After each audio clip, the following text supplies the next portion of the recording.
I'm so nervous. I can't go through with any of this. I can't even walk out there. I know I'm not even gonna walk out.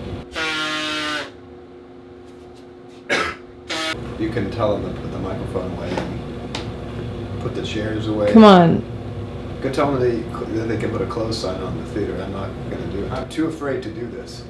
I'm sick as a dog. I'm too tall. And I'm tired. Not happy to do this. I don't want to be here. I want to go on Venmo and check out what everyone's been up to. I want to go on my Venmo newsfeed. I'm not going to stay and do this. Facebook Live can just bite my ass for all I care. Facebook Live can bite my ass.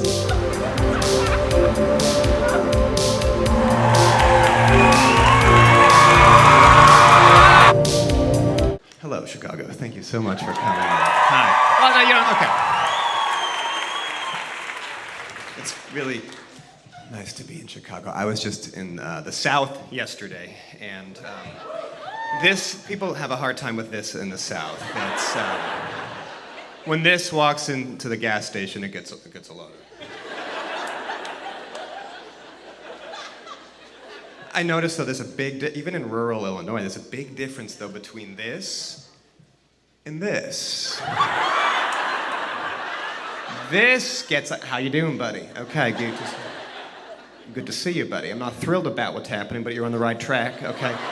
This is a Cocker Spaniel who's bi at best. This, okay, he hunts, poorly, but he hunts.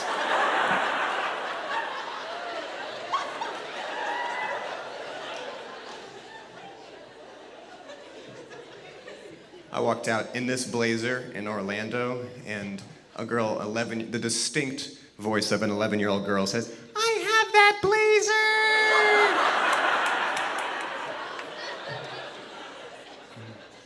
I thought this was a glamorous look, and then I caught a glimpse of myself in a Hyundai rear view. And I just looked like an old woman who's about to take over Tampa. Just, here comes Ruthie.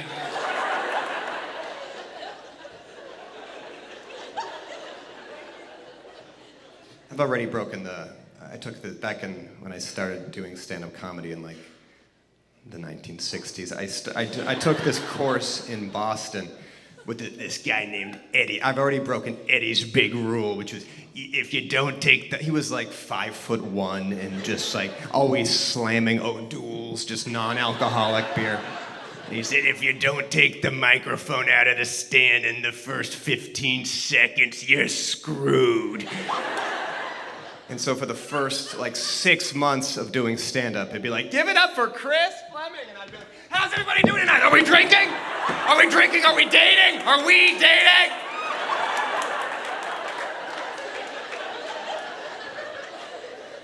Was it worth shattering both patellas for that B- laugh? I don't think so. What do you think, Birdbath? What do you think? Okay. She just gave me a thumbs up. It was such like a Roman king. He lives. She lives. I hope you don't keep doing that throughout the... So what if I look and it's... I'm gonna take this off. I will not be objectified. Thank you very much. I'm gonna put this right here. No, that's a little too one-woman showy, isn't it? One-woman show. Can we do a blackout after this? This is a one-woman show. I'm Italian, trust me.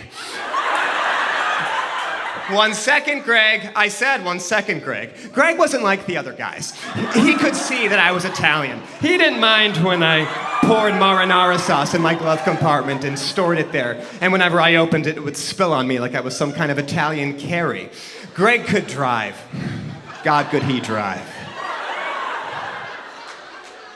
Too bad he was married.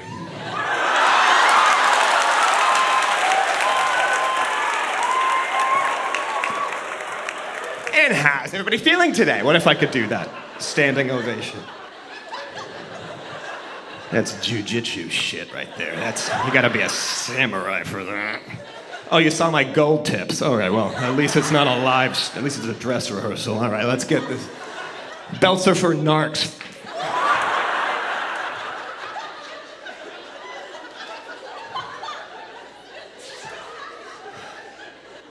It's been a lot of sharp, feminine energy I've been getting so far from you guys. Are there? Okay, there's a couple guys. Oh, there's a couple guys. It's usually about 99% women, 1% they're emotional support animals at my shows. And it's nice to see. Are those people coming at me right now? Do I have to? No. Okay. Welcome. You know when you see someone just kind of walking towards you and it's like, do I have to give Okay. I was in a new neighborhood and there was, from 100 yards away, a Chihuahua who was just like, I was like, I don't have to run, I don't have to. And I kept talking, and then I looked over, he was like 50 yards away. And eventually I was just like, oh, I guess I have to start running now, okay. Not that it makes you feel like Eugene Levy, like having to run away from a Chihuahua, you know. It's like a very family comedy move, okay.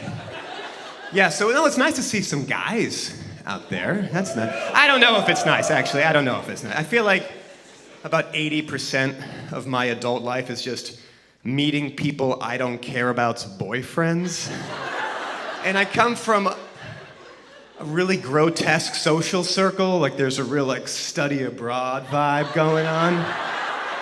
And I feel like it's only a matter of time until I meet a boyfriend who's just on all fours and explains to me the whole time why it's beneficial to be on all fours.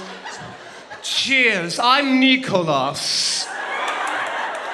You know, humans aren't actually meant to walk on 2 feet. I've never had more energy and I've never felt better. You know, it's actually quite messed up to walk on 2 feet, given the Christopher Columbus connotations. I learned this while studying abroad in Hanoi and making my host family's life miserable. Oh, could you excuse me for 1 second? Hello, Grandmama, love of my life. What do you mean you forgot to get me ghee, Grandmama, you nip slip? Ghee, Grandmama, ghee, it is an Indian butter, you busy lesbian, Grandmama. Listen to me, you small business lesbian. I went to the Women's March and led chants. I deserve ghee. I asked women at their march for their sunscreen, and I used it all over my face and neck. I inconvenienced women at their own march because I am an ally! Grandmama! Listen to me, you bossy hedgehog. I made a Facebook post, 15 pages, single-spaced, about how men need to stop taking up so much space. Grandmama, no! No! No, Grandmama, listen. Grandmama, listen. Grandmama, we need to start. Grandma, listen to me. We need to start listening to women. I'm also a bit of a film buff. Did you know that it took them 6 weeks to shoot the cover photo for Free Willy? Because every time the whale jumped over the boy, he kept knocking him over with his giant whale dick. Not a lot of people know that. I went to NYU, the city's my campus. Free Willy, it's on Netflix. Check it out. Netflix is really pushing it with their assumptions lately. Because you watched Seabiscuit, here are more movies with lean background actors.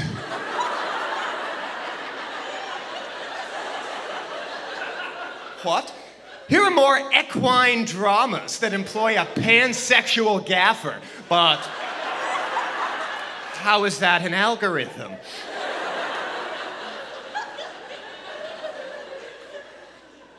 I looked at the suggested videos on my channel. I make online, I assume you all know I make online videos. It's not like I was on some hit Disney Channel show or something. I figure that's why you're here. I looked at those suggested videos on my channel. I thought I was edgy. Turns out I'm a huge problem. Like, it's all like the BuzzFeed gang chasing down the kids from Stranger Things and trying to force feed them jalapenos and make them react to old rom-com posters. Jimmy Fallon is about 6 weeks away from buying those kids beer. Like, there's no, you think he's got the moral backbone to turn down a "Hey Mister" from Dustin? Fuck off. Finn Wolfhard could talk Jimmy Fallon into vandalizing an orphanage. So I make online videos and I get these messages, a lot from middle-aged people on Facebook. You know how middle-aged people on Facebook, you know how their profile pictures are super low res, super zoomed in of them doing like a fear grimace on the beach, just...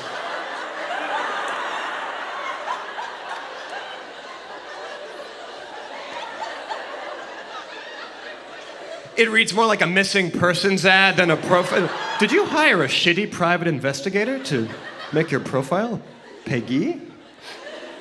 And they write to me, "Where's the new Gale?" Where is it? Just clearly typing with their elbows. "Where's the new Gale?" I love that. Where is it? Like they can't fathom that it doesn't exist. Where is it? In my laundry basket? Is it under my bureau? Where? Is it in the woods?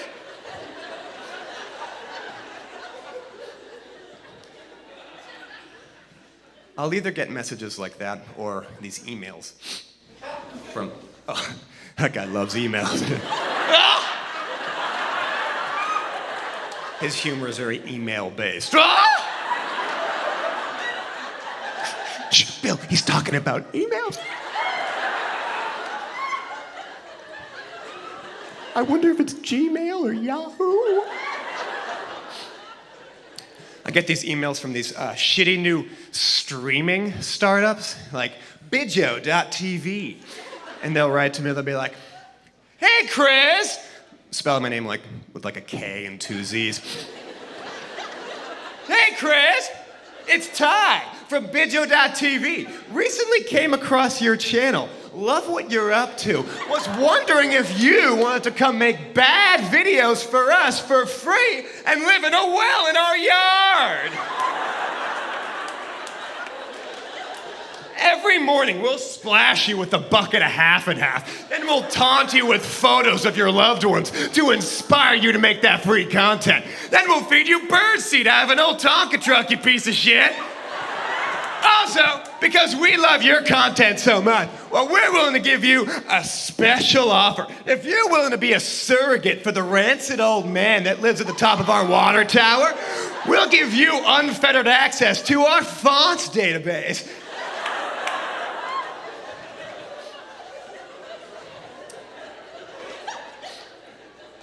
Delete.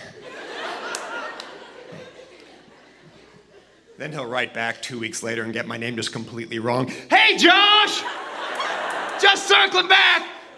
Wondering if you thought about my offer."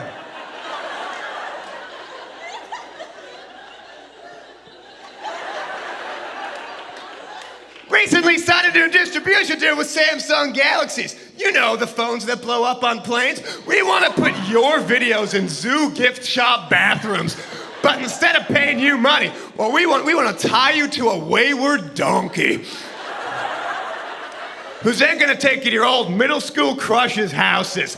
Only the ones that are now married. And there's going to be an iPod dock on there blasting Celine Dion's "My Heart Will Go On" full blast. Also, I'm looping in our new VP. His name's Kais. He just lost his job at Hertz Rent-A-Car for doing sex acts to a vending machine.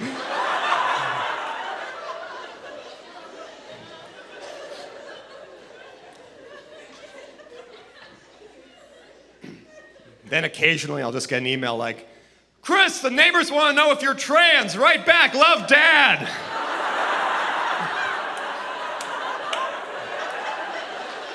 Dad, for the last time, I'm not a man, I'm not a woman, I'm a show pig. Grease me up and send me to market. Heck, put a saddle on me and let the barber's wife ride me around the fair. I just want to make Farmer Zimmerman proud he didn't slaughter me when he had the chance.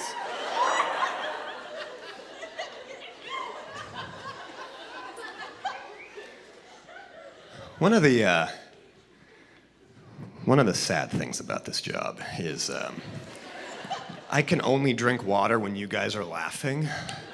Like, how bone-chilling would it be if right now I was just like...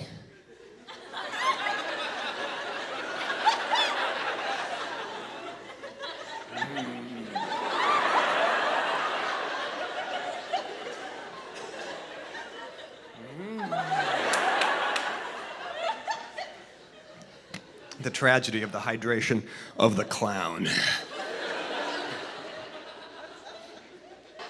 Am I the only one that gets a rush of adrenaline when the radio DJ cuts his dismount a little too close to the song's beginning? You know? You're listening to 94.1 The Patch FM. I'm Mike Sackler-Radius, and we're having the smoothest time here today. Let me just say real quick, I love my job. Let me say that one more time. I love my job. Then in the background you hear, do-na-no-no-no-no-no. You gotta get out of there, Mike! Tracy Chapman's nipping at your heels, buddy! We'll be here all afternoon, here by the pool. I'm here with my son, Jakob. We're raising him by. My wife's here. She's also named Jakob. We've been going to a lot of health food stores, you know, where everyone's bald, but like mindfully bald, you know. But no. That is the final acoustic warning shot that the USS Chapman's gonna fire Mike! And every time you need me, I'll be right here on 94.7 The Patch. Here's Tracy Chapman. You got a fast car. Oh! Shit, Mike! You crazy son of a bitch!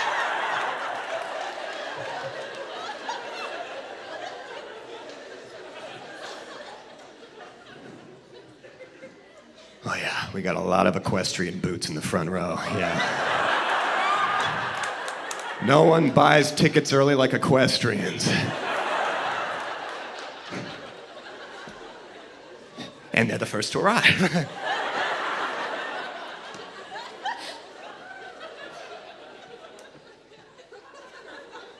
I'm gonna become untucked as the night goes on. Just don't be stressed. You're gonna get the worst of it, okay? But it's fine. I think the height of privilege is thinking people care what you thought about La La Land.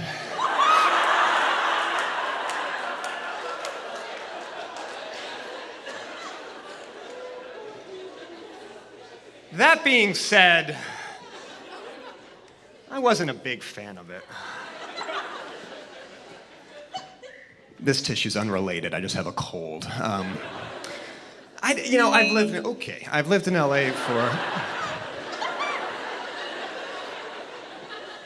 one of the worst sounds I've heard in a while. I've lived in LA for a while, and I just didn't think that La La Land really did it justice. I don't think that it really sums up what it's like living in LA. So what I have done is I've collected 2 real-life anecdotes that I think serve as better alternative versions of La La Land, of what it's truly like to live in the city of stars. And I'd like to share those with you right now. I'm gonna pitch them for you. The first one, I'm in a black box theater, okay, with an actress. The kind of girl who you can tell like maybe got like a supporting lead in high school, so she caught the bug, and by the bug I mean narcissistic personality disorder, and the kind of girl who you can tell really comes alive at hibachi, you know what I mean? Just shrimp tempura.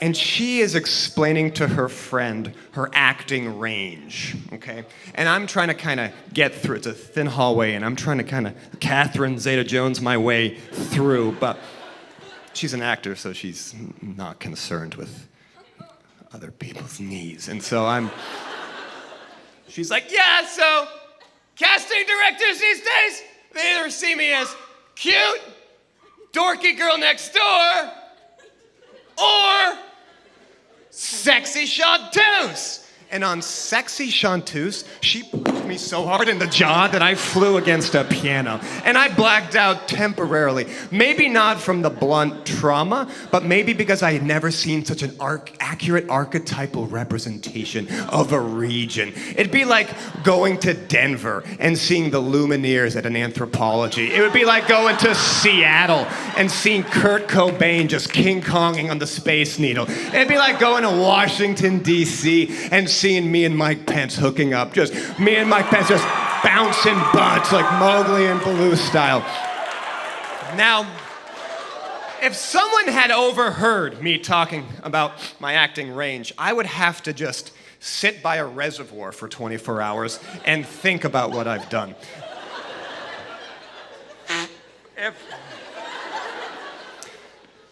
If I had injured an innocent bystander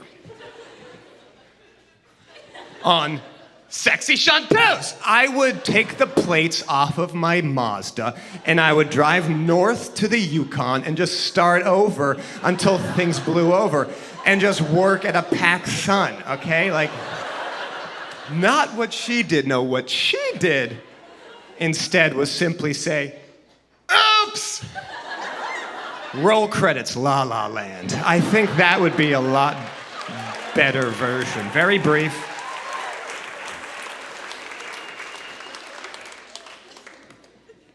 Second one, okay.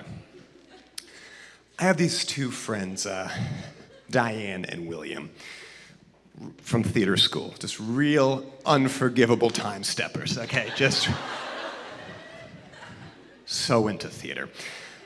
She is a plucky theater girl, and he a shy gay guy. He is basically a 90-pound rotisserie chicken in skinny jeans that she just kind of takes everywhere, For anyone who thinks indentured servitude is no more has never been to an art school and seen the relationship between a theater girl and a meek, shy gay guy. It's just... Theater girl, 5 a.m., kicks the door, bucket of water. Wake up, you piglet! It's theme party time! What's going on? Are you not going to tell me how fierce I look? I just woke up, I'm a little startled. How do you think I look so fierce? You put a lot of work into it? Guess again, motherfucker! You're wearing makeup? You have one more guess! Oh, I know. You woke up like that. You're goddamn right I did!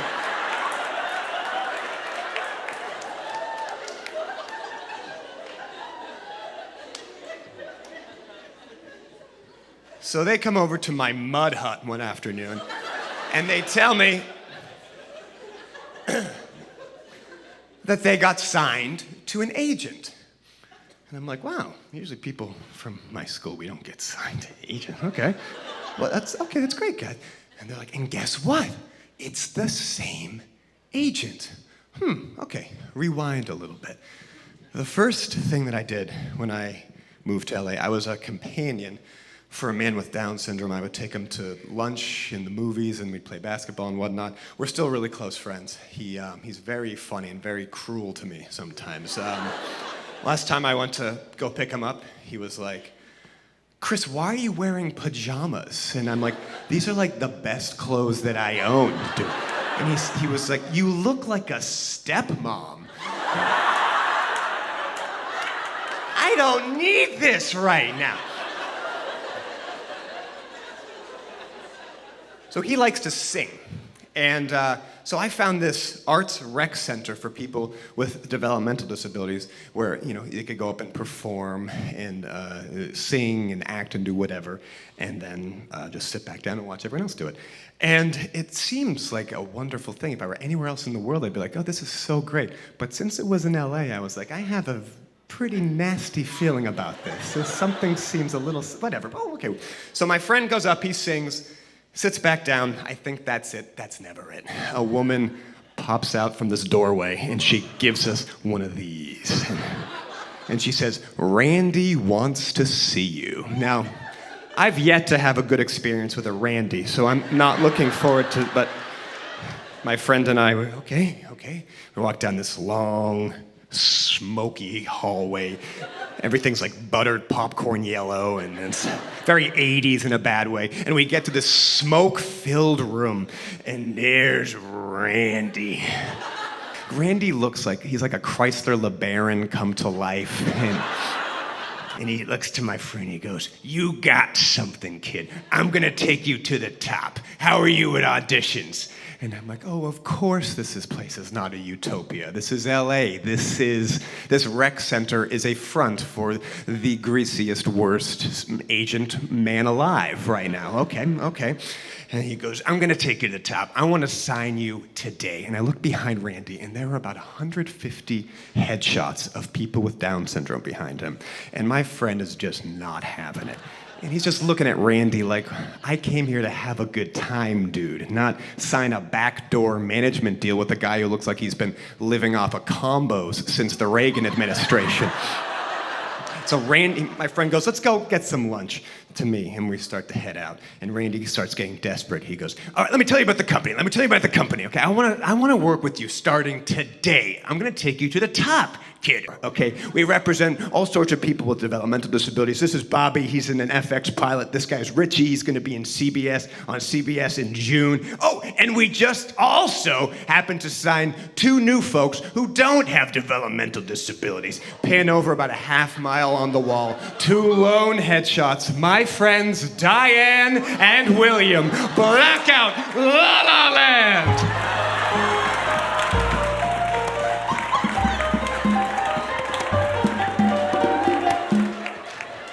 Brutal.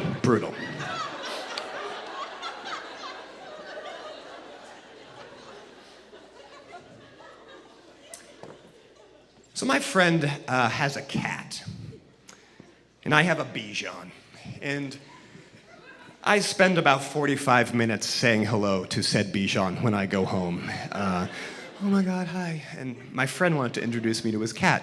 I'd never seen somebody greet their cat before. And so we go up to his apartment, and he and his cat are just kind of staring at each other silent. Just Pacino and De Niroing one another. Then occasionally looking over to me.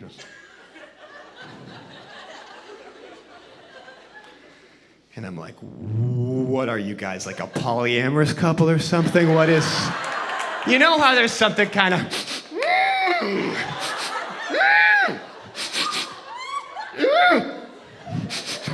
about the polyamorous community. Like, it's never who you want to be polyamorous, who's polyamorous. Do you know? Like, you're never like, "Oh, sweet." It's usually the guy at the Verizon store, you know?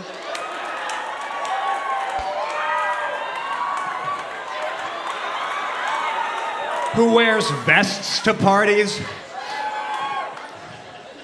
Everyone thinks that I'm polyamorous because of my look.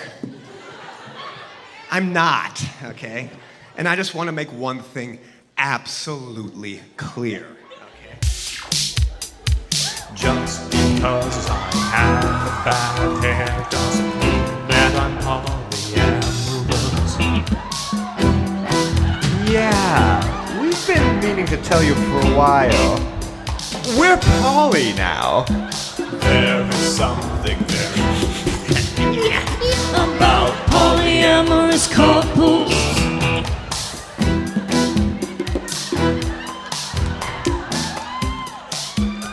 It's never who you want to be. Polyamorous, who's polyamorous. You're never like, "Oh, sweet." It's usually the guy at the Verizon store who wears vests to parties. The kind of guy who'll nag you at like a continental breakfast buffet, but not even confidently nag you like mid-nag. He'll try and desperately shove his hand into his pocket and miss his hand like a Romanian woman trying to seek sanctuary in an 18th century Christchurch. you know a guy got into Radiohead too young and thief in his pocket rejects him unpoly.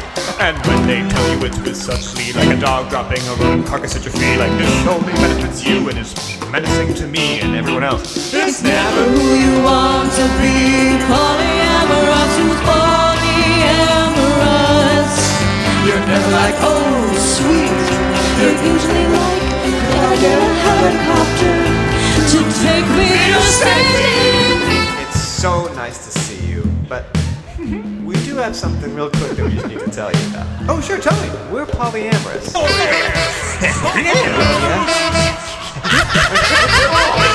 You know that? humans aren't naturally monogamous. Oh, I should have known how you kept going on about how welcoming the burlesque community's been.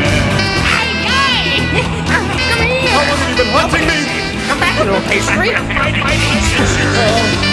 Oh, I said something conspiratorial before, but I was trying to get it a board game or something. Side note, board game couples give off an even more menacing mind than poly couples. Come here!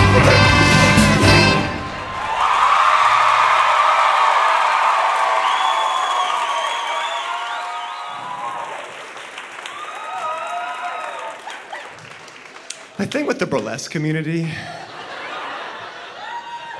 or burlesque in general, it takes a while to get good at something, right? Like, when did Serena Williams start playing tennis? Like, 2 or 3? When do people start doing burlesque?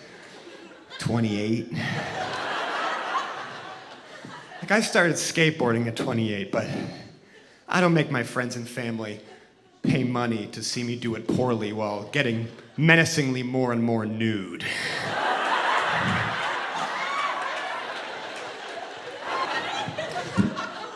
I have a sister. That's us. My parents are like, Chris, how did you end up the way that you did? Well, maybe if you hadn't dressed me like a bisexual poacher. Look at that old, ruthless queen right there.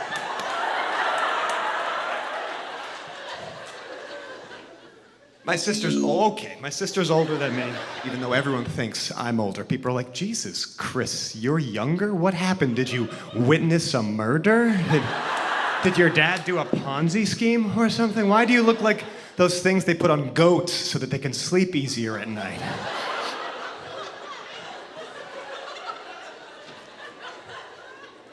I am falling apart, okay.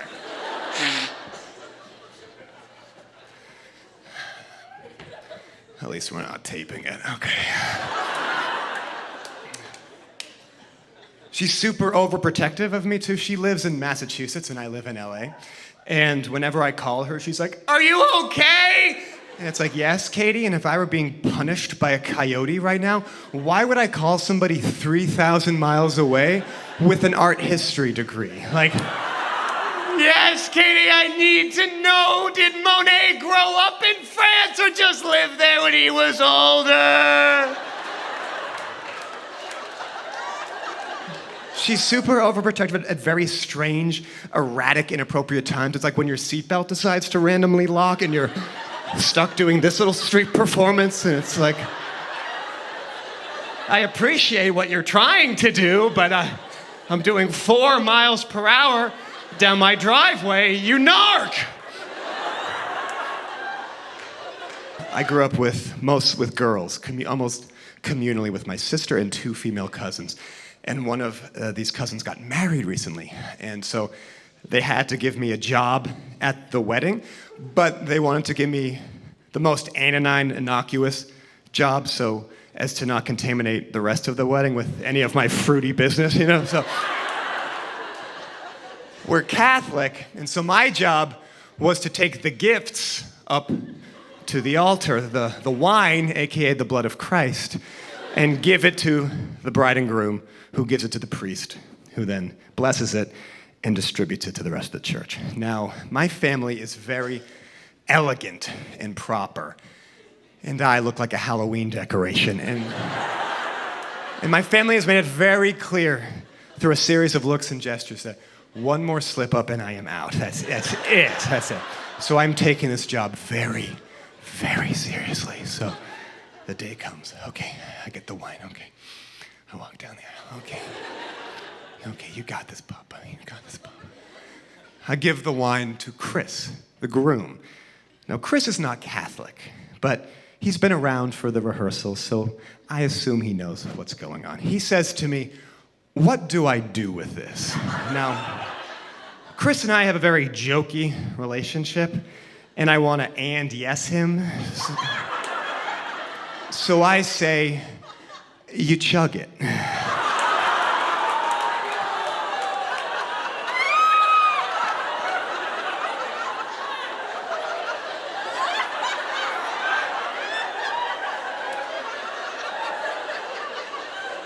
Next thing I know, he has basically taken a frat house lunch and does one of the most dramatic go, Adam's apple going pelican style, dribbling down his shit, go. Like if he didn't finish the entire jug, he would lose the respect of the whole congregation.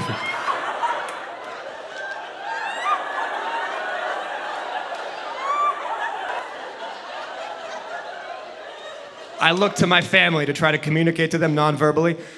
I didn't want any of these. But they're too busy deleting my number from their phones, just nope.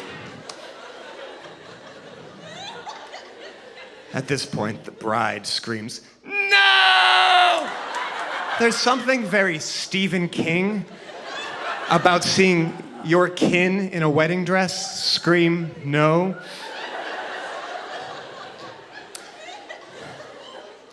Now, it would be a whole heck of a lot easier for me to prove my innocence if this weren't the only evidence from that moment.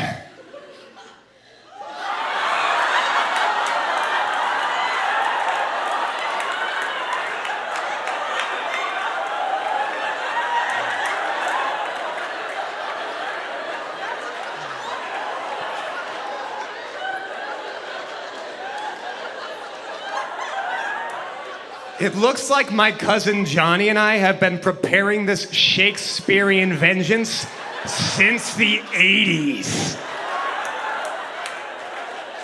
I even have the quintessential villain waiting for his bird,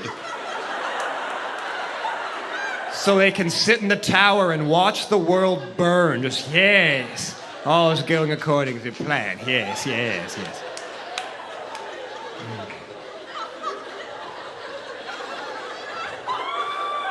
Now,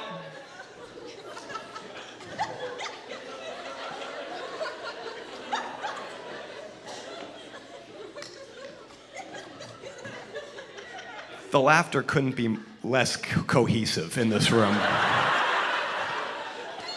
There's like a woman under the rafters having the time of her life.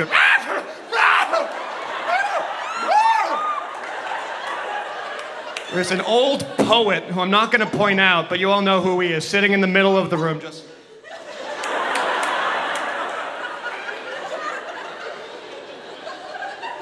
I thought this was the ghost hunter.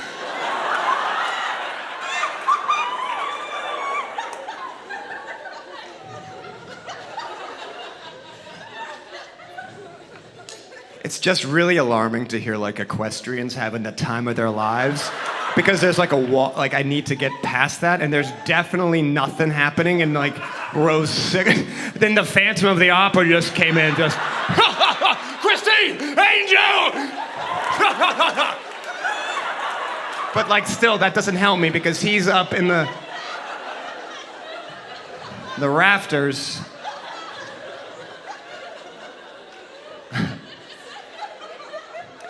I just locked eyes with the man who is not enjoying himself, and I thought maybe calling him out, it's a gamble. It's either gonna... No, I just did. I know I already... Do it, you won't. Can we get her out of here? No, do it. I like that idea. After someone's already done it, do it. What year is it? Where am I? Do it. Did it. And the tough part is he's like clearly a kindly older man. Like I locked eyes with him and I was like, oh, he's gonna be a good audience member. Like it seems like the only thing he wants in this world is like to be the first person to walk on a new bridge or something.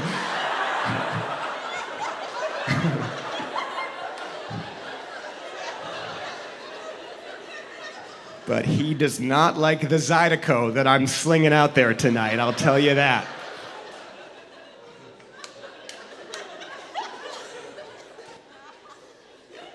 That was the weakest laugh Zydeco could ever get. Just, we're talking Zydeco? Okay.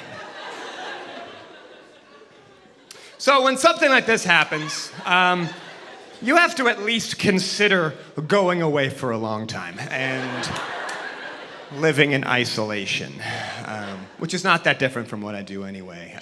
I write a lot, so I spend a lot of my time alone in my apartment, and I will sometimes leave the apartment thinking I'm not going to see anybody, and I haven't yet spoken that day, and then I'm suddenly helicopter dropped into a social situation, and so what I end up saying is something like, "Bye-ya! Ta-ya! Bye-ya!"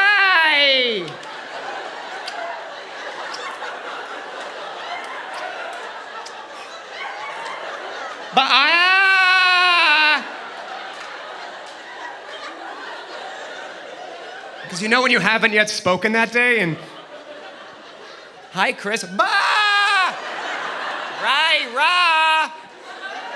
Becoming some kind of commedia dell'arte. Ba!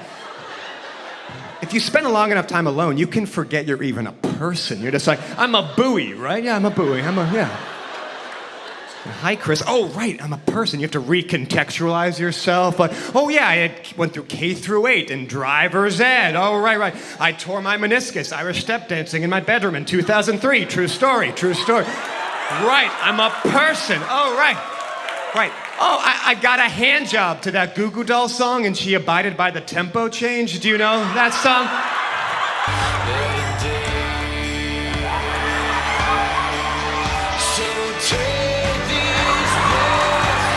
Undeniable.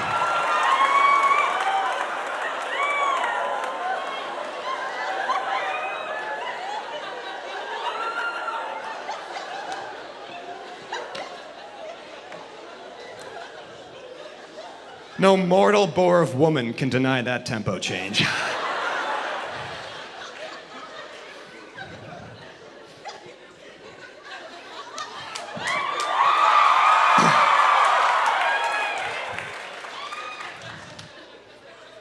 I was gonna walk over into that crowded area, but it's way too intimidating. There's this girl right here who's doing this to me. Beckoning me very Hansel and Gretel style. Oh, yeah. I only come to, if it's 4 moving at a time, I don't come to individual digits. Just a little trick I don't do Is everyone wearing glasses here? Are we all just a bunch of pencil-necked geeks? Okay. Hello. How do you think, if that cue had gone better, how do you think, how much bigger would the laugh have been? The Goo Goo Dolls thing I'm talking. I love the Goo Goo Dolls. That doesn't answer my question at all. I'm not, okay. Thank you. Thank you for nothing for that.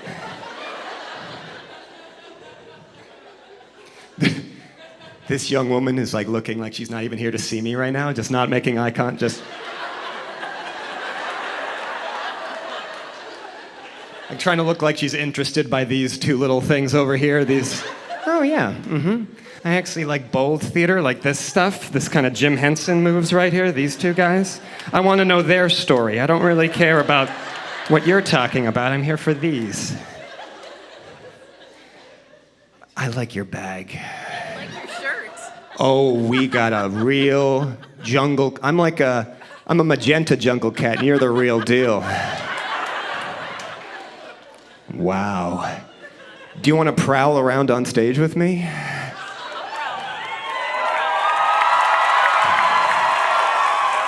Okay. Now, come here. Come here. The only this is actually the most pathetic display of jungle cats I've ever seen, actually.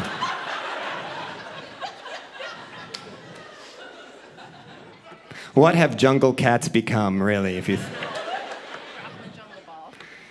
Well, I was kind of waiting for you to boost me up.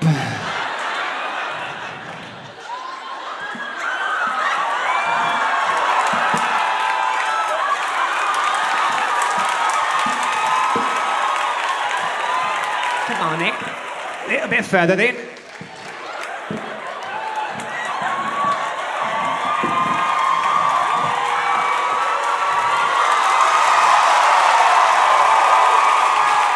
Uh-oh. What's happening to me? Oh, my God. What's happening? Oh, my God. Okay. Okay, sorry. It's something about the tilt on the stage. It's just... Okay.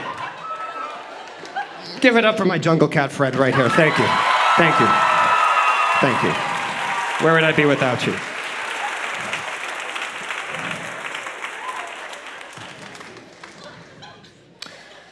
So, you know how dads have that kind of weekend energy? Like you wake up on a Saturday morning and you're not quite sure where your dad is, and then you hear out in the garage just, "Son of a bitch!" And you go out in the garage and you see him like under a tractor and he's, "Jesus, Mary and Joseph!" That's my dad right there. That's basically my dad. Now, my dad made a mistake in the 90s, or what he perceived to be a gigantic mistake. And I would like to tell you all about it now, through the majesty of song. Crank that shit, Spencer. Sometime in '99, family dinner time. Me, my sister, mom, and dad. Phone rings. It's my soccer coach. Hi, Tim. Hi, Joe. Chris won't be having any practice on Tuesday. No practice Tuesday, Chris. Okay, I did hear him through the phone, but thanks. All right, Tim. Okay. Sounds good. That sounds good. All right, take care. Okay. Love you, bye. Joe, do you know what you just said? I said bye, Tim. No, Joe, you said bye. I love you. What? No, I didn't. Yes, you did, though. Jesus. Mary. Jesus, Joe. There is no joy like that of an 11-year-old boy hearing his straight dad accidentally tell an even straighter dad that he loves him. Bear in mind, this is California, where such an exchange might be ordinary between two hetero men after, say, a particularly good hot yoga class. This is Massachusetts, where a man can be hanged for wearing orange. Sit down and stop pacing around. It's not that big of a deal. Yes, it's a big deal, Nancy. I just told my son's soccer coach that I love I just squeaked out an erotic nighttime whisper to my son's soccer coach. Take care of it tomorrow. Take care of it how? Send him Russell Stovers? I need to go into the woods or something. No, you don't, Joe. My dad was now occupying a level of hell that few people will ever know. And I think his dreams went something like this. Tim, is that you? Tim, is that you? Tim, let me explain. I didn't mean what I said. You know, it's just one of those habits. You know how it goes. Us guys.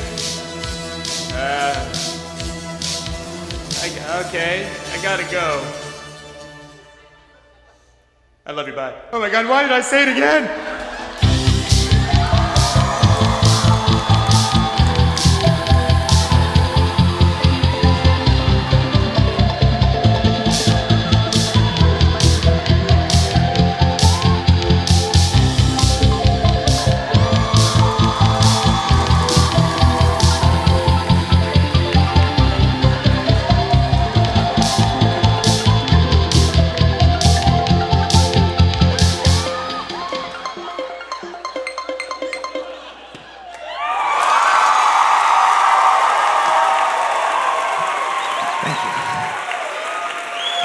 through my clothes behind the man who was politely offering to catch them. It was the nerdiest punk move. My self-esteem is never anywhere good. I'm either like preteen at her bat mitzvah, disassociating, doing grease lightning choreography, or I'm on the way to the DMV to change the occupation on my driver's license to queer icon. There's no middle ground. There's no middle ground. Queer icon has a real Apple support ring to it, doesn't it? Are you seeing the queer icon? I'm seeing it, but I'm not liking it. That's a man from Kentucky. Okay, so what happened to me? You guys like crooked pants? Oh! We love neo-cubism here in Chicago. Okay.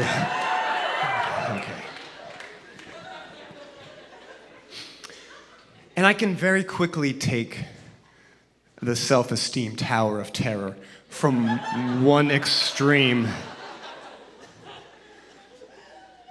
You guys as a crowd, you all just, did you get like a number of when to laugh specifically? Like, you guys need to do some kind of icebreakers amongst yourself or some. Okay. It's so jarring to hear a new laugh this late in the show.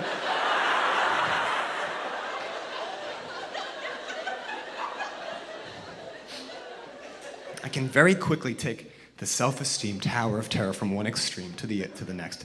And I think this anecdote sums that up very, very well. My girlfriend's sister, that's a real M. Night Shyamalan twist right there.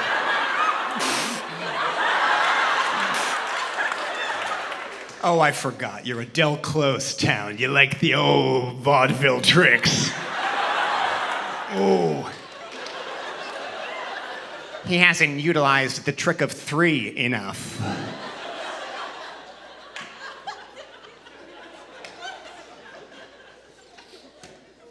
My girlfriend's sister got a new boyfriend, and we wanted to meet this guy. And so my girlfriend and her sister started hatching this spooky sister plan of how we can, you know how when sisters are talking, I've never felt less needed, you know, like, because you guys would be totally happy alone on a rock in the middle of a lake, just harmonizing and dexterously self-grooming like bonobos until the end of time.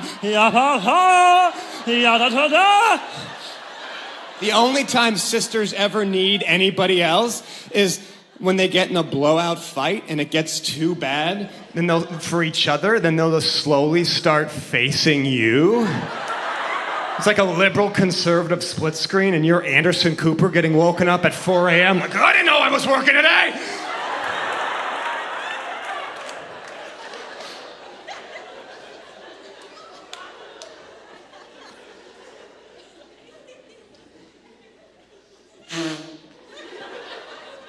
So they, wow, that sounded gorgeous. So they, Now, what did I tell you? Where are we in the night? So they hatched this spooky sister plan for us to meet this guy for the first time in a Korean spa. Now that a Korean spa, for those of you who don't know, it sounds like you do know, it is a nude spa separated by gender. So their idea of us all hanging out and meeting for the first time is the sisters on one floor, just kind of braiding each other's hair and soaking comfortably, while me and the boyfriend are just completely nude, facing each other, just Guantanamo style, just.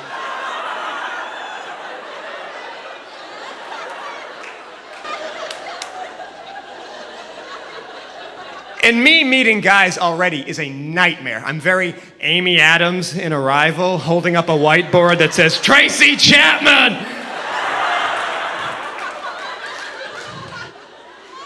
So I'm like, guys, could we go to a park or something? And they're like, whoa, Chris, relax, you tall virgin. It's totally natural. Like, okay, I know when I'm being gaslit, but I get a little indignant.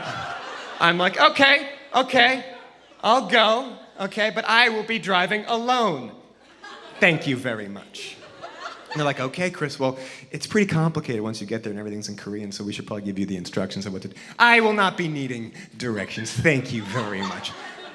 Big mistake. So I show up blind to the Korean spa, and I'm already, right out of the gate, bombarded with more nudes than I've ever seen in my entire life. And they're all popping out with this very kind of yitzben attitude, and it's not that I'm uncomfortable with nudity, like I used to do it a lot in college, just never genuinely. Like the whole West Coast I'm enough thing with nudity, like the vegan nudity, I've never tried it.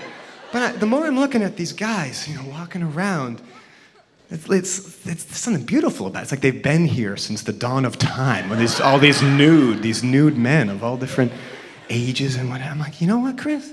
Why don't we try something new? Why don't we branch out? Why don't we try unironic nudity? Okay, I take off my shirt, okay.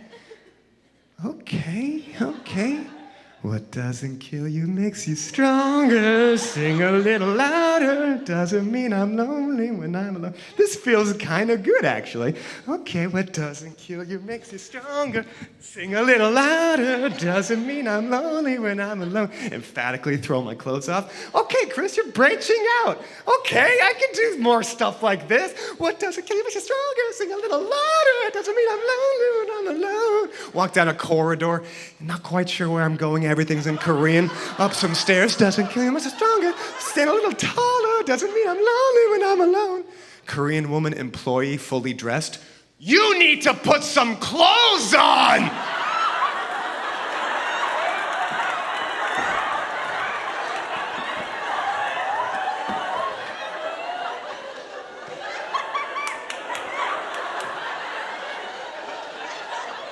Started doing botched Andrew Lloyd Webber's Cats choreography. Cats, quick side note. You know how when you're young, you don't have a critical eye yet? You're like, oh, that's a book, that's a movie, that's a film. Cats was the first thing where I was like, yeah, that could use some work. Yeah. You need to put some clothes on. I guess I had wandered dangerously close to the cafeteria. A family seating area. And I was just about to walk in completely new. Hi, I'm Chris. Who is everybody? Hi. Nobody wants to see a healthy, spry, nude entrance. I would have just had to fall into my knees and played it off like I had just gotten out of some cult in Ohio or something. You need to put some clothes on. So I go from businessman on a plane talking about his diet all the way down to Chihuahua at a parade. I go from, yeah, sometimes I'll eat sushi. There's an Olive Garden right down the street from us. Sometimes we go there on Sundays.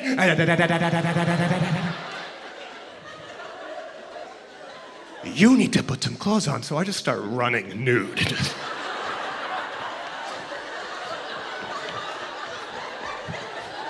Looking all frantic over my shoulder.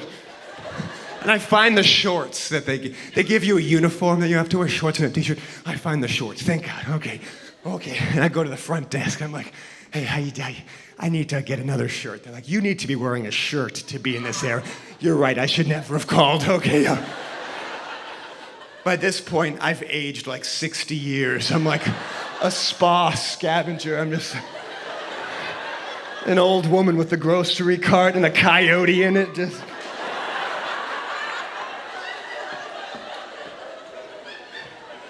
And I find this bureau. It's filled with shirts. And I'm like, yeah, come to Papa. Yeah, come to Papa. But they're all youth smalls, which is essentially an American Girl doll size shirt.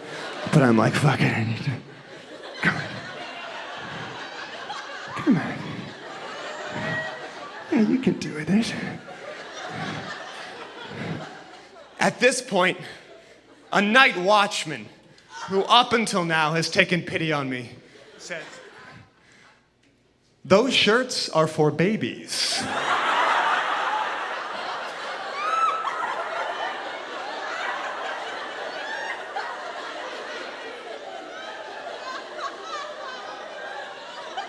It had been a while since Such and Such is for Babies had packed a punch, but a wallop that did bring.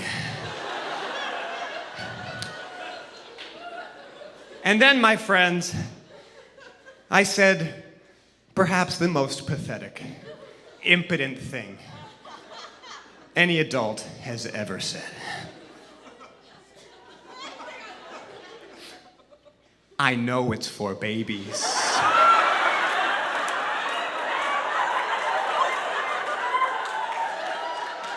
But I need it.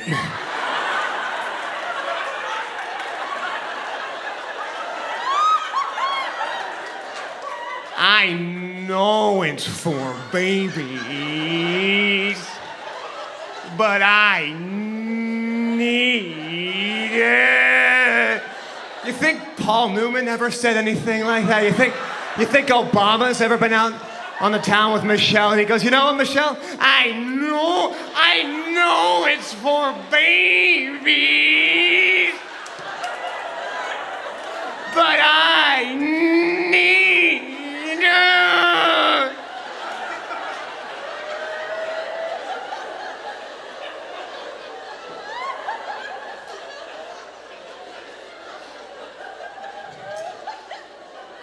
At this point, I hear, "Hey, Chris, the boyfriend has found me."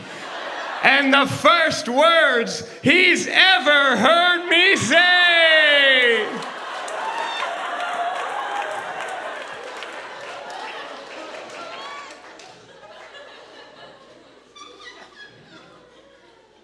You, sir, in the holiday half zip, could I have you here too? And we need one more strong person. Yes, you're perfect. Yeah. Hands up. Okay, you're gonna take my weight. Okay, come here.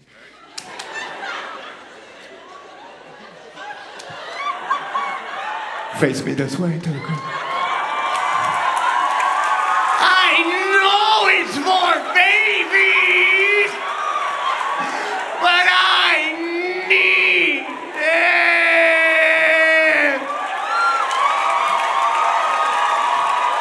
You guys have been a wonderful crowd tonight. Thank you so much.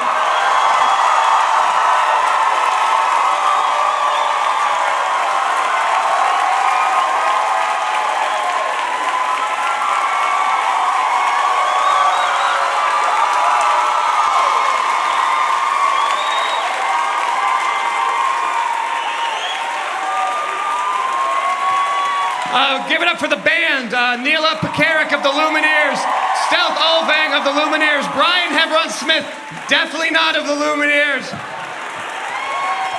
Javier on congas. Thank you so much. Good night.